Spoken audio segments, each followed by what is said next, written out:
Greetings, it is Brother Man Trucking. Chasing Andrew Jackson, look what you started. My truck leaks more than yours. Look at this. Look at it. Let me show y'all what's going on. All right, on with the video. So this tube right here, this tube, it comes down right there and it goes into there. Now I replaced this about a year ago, probably less than a year ago. And this is a $225 Caterpillar part. I don't think anybody does any remands of it, at least not anymore. But this one started leaking again. And where it leaks is where this tube goes into here. You can't see it because I can see the glare on there. I just have to make do. Well, where the tube goes into here, it's a little pinhole right there, and it's shooting out oil everywhere. So I saw it leaking yesterday, but I was like, well, I'm already loaded. I got to deliver this load as a time-sensitive load. So I had to get over here. So I'm coming down the highway, man. I'm smelling oil, and I was like, uh-oh. So I get to the job site, and I, get out the truck, unstrap, and everything. There's oil all on the back of the truck, and you can see it down here on the frame and everything else. So I'm like, all right, what am I going to do? Now here's where logistics come in. So I'm like, okay, do I drive to a parts store? Do I drive to a Lowe's or some kind of store like that where I can get oil?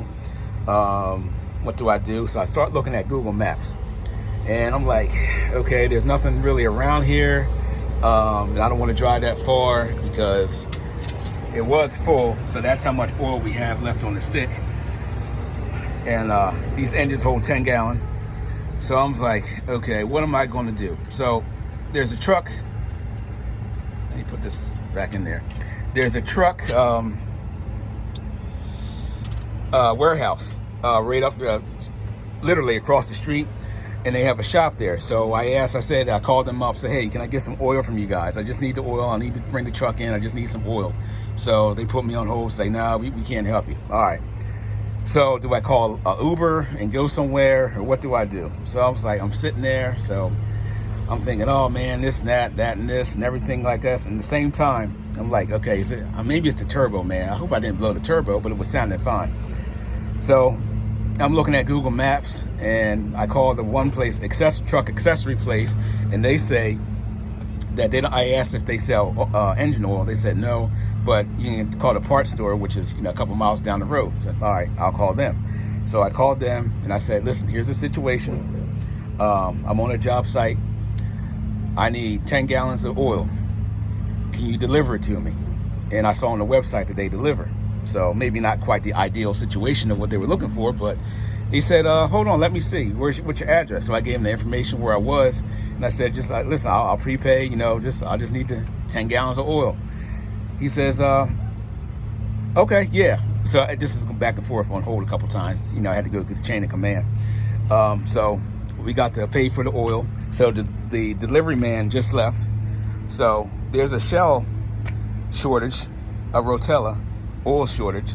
So they had plenty of it, and I really don't want to put all this expensive oil in there right now because it's all going to leak out. But he just delivered.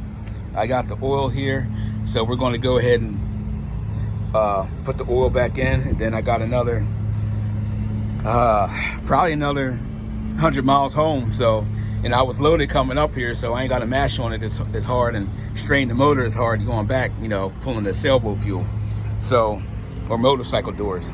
So that's a true story. Owner-operator stories. Stuff like this happens occasionally.